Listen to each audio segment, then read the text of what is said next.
Exponentielle et des suites, et comme je sais que vous adorez les suites, je sais que là vous allez me faire une euro là.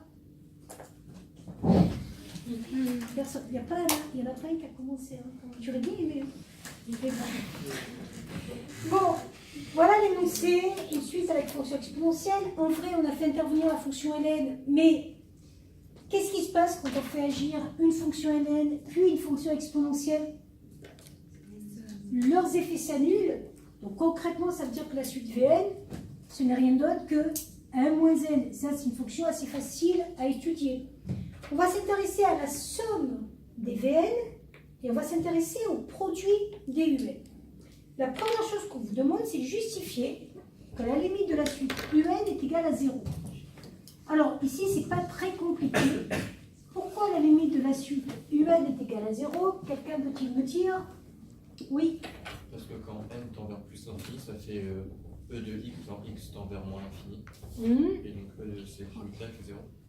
Impeccable. Moi, je vais le rédiger d'une autre façon pour que ce soit vraiment quelque chose que tout le monde comprenne du premier coup. Je vais utiliser les propriétés des fonctions exponentielles. Je vais l'écrire sous la forme e à la puissance 1 fois e puissance moins n. Mais ce que tu as fait, c'est ça marche à tous les coups. Ça tend vers moins l'infini ici. Par un changement de variable, ça va tendre vers 0. Mais ceux qui ne penseraient pas à faire ça, le fait d'avoir une puissance négative, qu'est-ce que je peux faire quand j'ai une puissance négative? Je peux la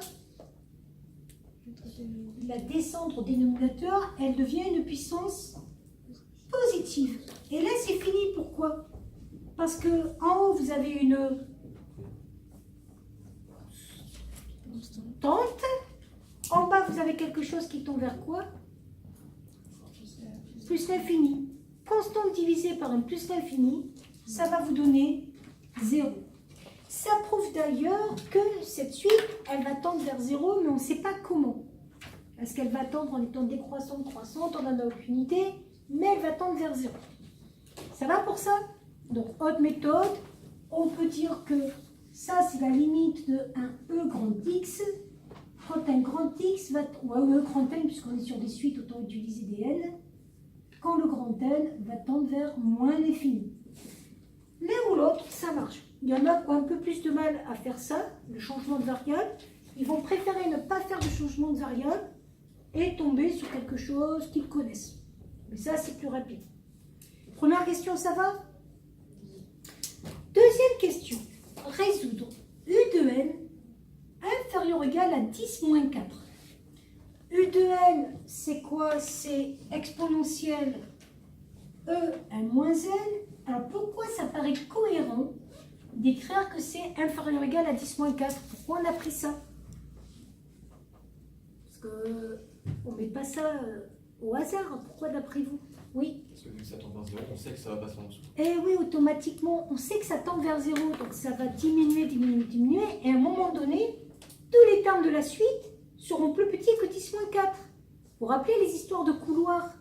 Quand vous avez une suite qui tend vers 0, mettons qu'elle soit décroissante. Hop, quel que soit le petit couloir que je vais prendre, et là le couloir que je vais prendre, c'est lequel? Un couloir qui sera 10 moins 4, mon échelle est faite exprès. À un moment donné, je vais avoir tous les termes de ma suite en dessous. C'est ça qu'on est en train de faire. Cette propriété de couloir qu'on a vue en début d'année, en vrai, elle apparaît tout le temps. Sauf qu'on n'y pense pas forcément. Et c'est là qu'il va falloir raisonner. Est-ce que vous savez résoudre ça de façon directe? Non, soyez certain que non. Et donc, on va utiliser un outil qui est très intéressant. ln, et pourquoi ln est très intéressant? Parce que ça va annuler l'exponentielle et en plus on va transformer ça en premier degré. Donc si je fais agir le ln de chaque côté, ln e, ça a bien un effet qui s'annule, vous êtes d'accord? Oui. Donc je vais arriver à 1 moins n inférieur ou égal à ln de 10 moins 4. Pourquoi je n'ai pas supprimé le ln ici, puisque je l'ai supprimé là? Parce qu'il n'y a pas de U. Il n'y a pas de... Faites attention, des fois par automatisme, vous enlevez le ln partout, mais il n'y en a pas... Vous ne pouvez pas l'enlever à droite. Hein. Et là, c'est une inéquation du premier degré, programme de collège. Alors bien sûr, au collège, Vous n'avez pas vu avec des ln de 10 puissance moins 4. Mais le procédé est le même. Qu'est-ce qu'on va faire? On va... Une équation du premier degré. On va isoler l'inconnu. L'inconnu ici, c'est n. Donc moi, je vais faire passer le moins n de ce côté-là et le nombre réel de ce côté-là. Ça fait 1 plus ln de 10 moins 4, inférieur ou égal à n. Et là, vous remarquez que vous êtes arrivé à n supérieur ou égal à un nombre. Donc, on va le calculer. On pourrait le calculer d'ailleurs plus facilement, ça. En faisant quoi? Moins 4 ln de 10. Bon, que ce soit l'un ou l'autre, on va tomber sur la même chose. Madame, ln de 10 moins 4, quand on passe, ça fait pas... Moins, pardon, excusez-moi. Moins. Oui, sinon, c'est pas cohérent. Donc, quand vous faites passer le ln, ça devient moins. Donc, là, on arrive à moins. Donc, moi, j'arrive à... donc, 1 plus 4 ln de 10. J'arrive à 10, 21 à peu près, inférieur ou égal à n. Donc, il faudrait prendre comme quel nombre entier pour que ça marche. Ça fait à peu près 10, 21. Donc, quel est l'entier qui devrait être supérieur ou égal? C'est 1. Combien? 10. Eh bien non, 10, ça ne marche pas. 10, 21 doit être inférieur à n. Ben, l'entier qui va marcher, c'est à partir de 11. 11. Donc, si vous preniez votre tableur, que vous mettiez cette suite et que vous regardiez le tableur, à partir du rang 11, vous avez une valeur qui est plus petite que 0,001. Non? Ensuite, quelle est la limite de la suite Sn? Alors, la suite Sn, ce n'est pas n'importe quoi, si on regarde bien, c'est la somme de tous ces termes. On est d'accord? Oui. Et qu'est-ce que c'est que la somme de tous ces termes? Vous voulez qu'on écrive la somme pour voir un petit peu ce que ça fait? Donc V0, alors normalement vous auriez dû me dire, là ici c'est une suite arithmétique de raison moins 1 et de le terme 1. Pourquoi vous auriez dû me dire ça?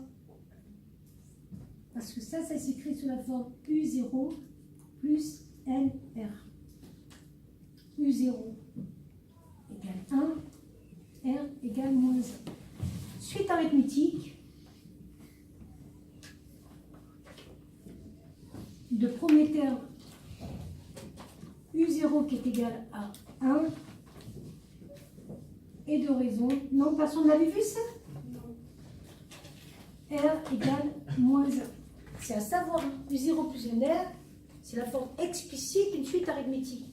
Et je suis en train de vous demander quelle est la somme des termes d'une suite arithmétique. Et c'est là où il faut connaître vos formules.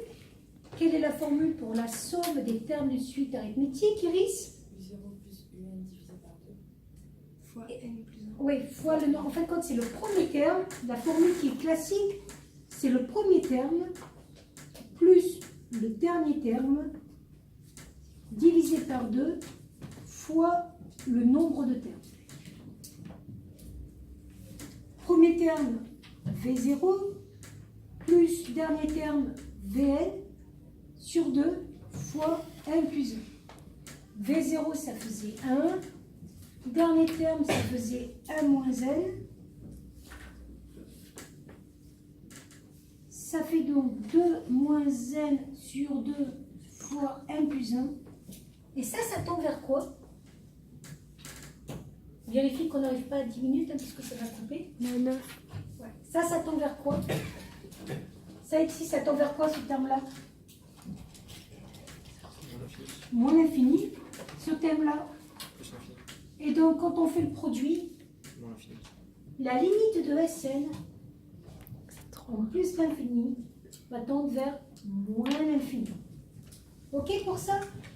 Et pour avoir la limite de la suite, c'était laquelle? La limite de la suite PL, puisque c'est un produit, qu'est-ce qui permet de transformer un produit en une somme? Qu'est-ce qui permet de transformer un produit en une somme? Exponentielle. Non, pas exponentielle. Eh bien, je vais faire ln de Pn, ça m'arrangerait bien, non? Vous ne trouvez pas? ln de U0 plus ln de un, et là vous tombez sur